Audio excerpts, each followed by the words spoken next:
This intrepid New York City columnist has a long list of romantic interests to her name. But which flame was your favorite? Welcome to MsMojo, and today we're counting down our picks for the top 10 Carrie Bradshaw boyfriends.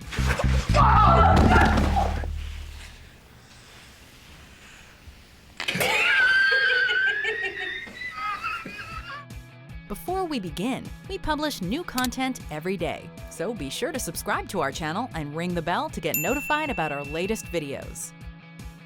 For this list, we're looking at all the guys that Carrie dates on Sex and the City and ranking the most memorable ones, even if they aren't exactly guys we'd want to date ourselves. Thanks for the call, gorgeous. Sure put a cherry on my sundae. Number 10, Ray King. Can I buy you a drink? No, I'm all set. I own the place. It's the only way they'll let me play. I can't keep a beat, so at least I can drink for free. While out on a date that isn't really a date with Mr. Big, Carrie meets the jazz man Ray King at a club where he's performing. What ensues is the most awkward cab ride of all time, as Ray makes it clear that he's interested in Carrie even though Big is there. Listen, can I get your number? Yeah. The most memorable part of their interaction is, of course, the incredible sex they end up having, even though the two don't actually have much in common. Carrie doesn't care for jazz, and he seems obsessed with it. This might be a good time to tell you, I don't like jazz. In the end, she diagnoses him with attention deficit disorder, and we never hear from him again. But he certainly made a lasting impression. You play all those instruments? Play's a little strong. I learn a few notes, I get bored, I move on. Number 9, Wade Adams. What's wrong with them? Well, see, to them, You are Wonder Woman. In a fan-favorite Season 3 episode, all 4 of the ladies are confronted with issues about youth. Carrie meets Wade at the comic book store where he works, and eventually goes to see his gorgeous apartment with incredible views. How does comic book guy afford such a nice pad? Well, he still lives with his parents, of course. Did you meet Carrie? Carrie, I'd like you to meet my mother. Hello. It's a beautiful night, isn't it? Yeah. The two end up having a youthful romance that involves smoking a lot of weed and throwing fried chicken off the balcony. An attack of this poison chicken wing. He does something unforgivable, though, when he blames Carrie for bringing drugs into the house. Your father and I told you if you ever brought marijuana into this house again.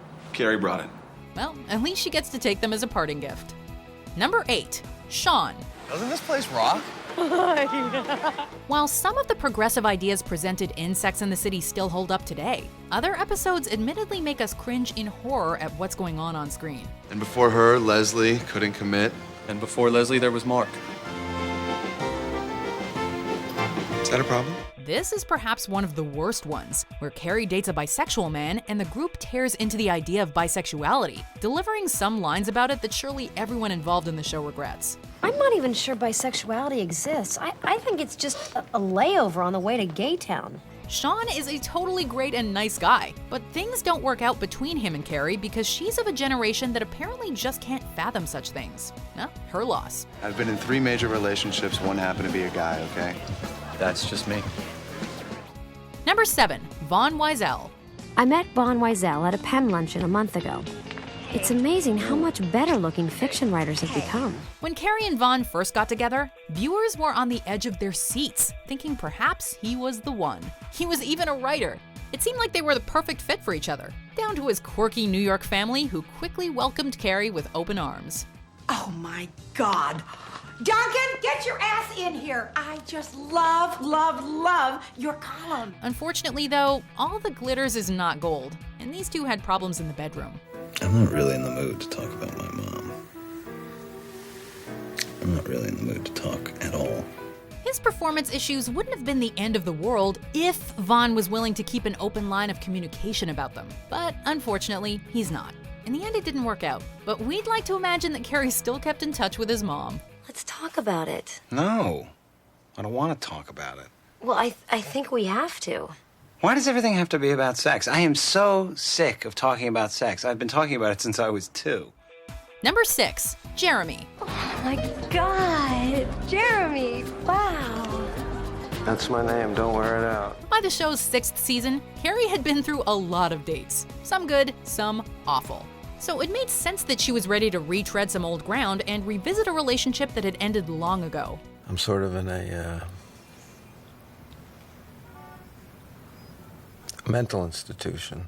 David Duchovny plays Jeremy, a guy that Carrie dated in high school who she reconnects with many years later. Everything seems great. The only problem is he's actually undergoing treatment at a mental health facility. I wanted you to have these marbles. In case I lose any more of mine, I want to know where I can find a stash. With years of perspective and the changing social climate, this honestly seems like far less of a deal breaker than it did when the show aired, especially considering how great Jeremy was. But I don't want to lie to you, I am going through some pretty heavy stuff. I mean, soul searching, really. Number 5, Bill Kelly. Hello. Can I bum a smoke? Sure.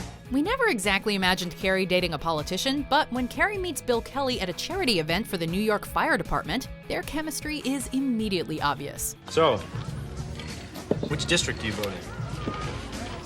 Whichever one is near Barney's. Are you saying you've never voted in New York City? You are correct, Mr. President. Their courtship ended up spanning 2 episodes, which is pretty serious for the show, and Carrie easily slipped into the role of political partner. I can't stop thinking about you. So I'll pick you up at 7. In the end, though, Bill's backwards views on Carrie's sex column were totally incongruous with the fact that he was into golden showers. That it was a lot about sex. And they don't think it's such a good idea for me to be dating a sex columnist so close to the election. You know, they thought it was kind of seamy. In retrospect, this has an even bigger ick factor than when we first saw it.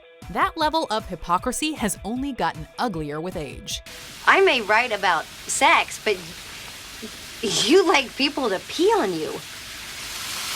Yeah, but nobody knows about that. Number 4, Alexander Petrovsky. I know this is not the Carrie necklace. This necklace for Carrie. Now we're down to the 4 men that Carrie dates most seriously throughout the show's run. Turn around, we are going to your place. She meets artist Alexander Petrovsky halfway through the final season, and their relationship immediately gets serious, even though it's obvious to pretty much everyone that they aren't exactly a great match. He heartlessly kills mice, he's unsympathetic about Samantha's cancer, and in one of the most memorable moments of the series, he even slaps Carrie in anger. I'm taking a shower and I'm going to bed. And we'll talk more as soon as you No, not as soon as. Please, no. Carrie. While this relationship was significant because it ultimately brought Carrie and Big together, it's clear in hindsight that it never could have worked. Carrie. Please, don't. I'm fine.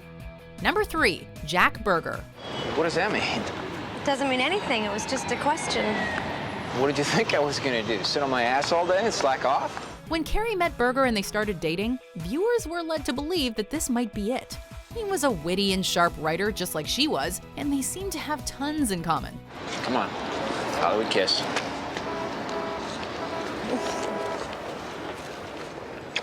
As both she and the viewer got to know him, however, the perfect image started to crumble. He was jealous of Carrie's professional success, which is definitely not a good look, and let's not forget the time he picked a fight with Carrie over a scrunchie. That's so lame.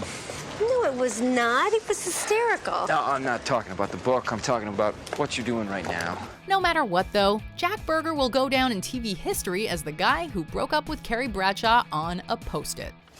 Read it and weep, my friends.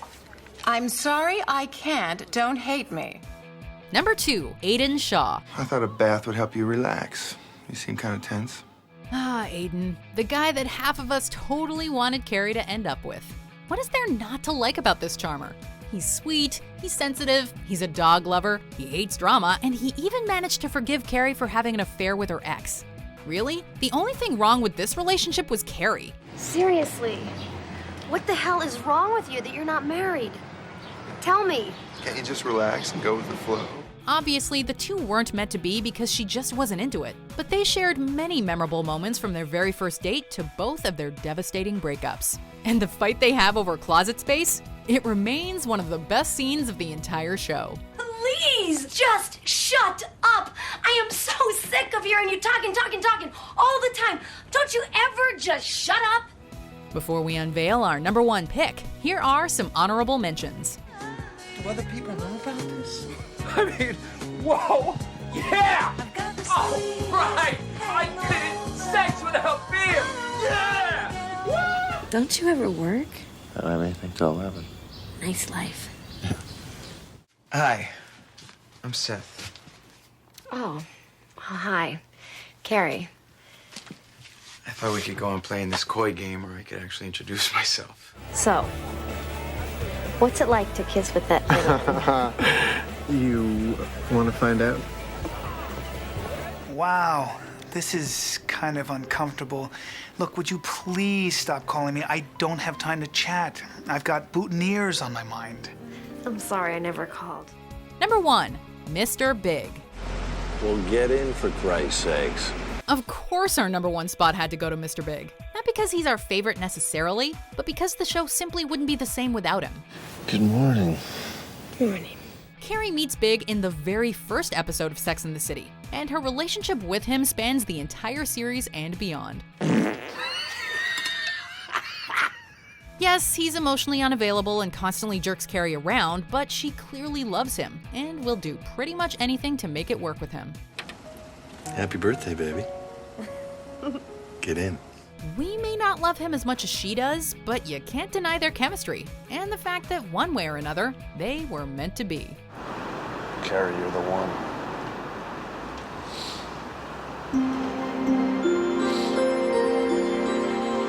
Kiss me, you big crybaby. Do you agree with our picks? Check out these other great clips from MsMojo, and be sure to subscribe and ring the bell to be notified about our latest videos.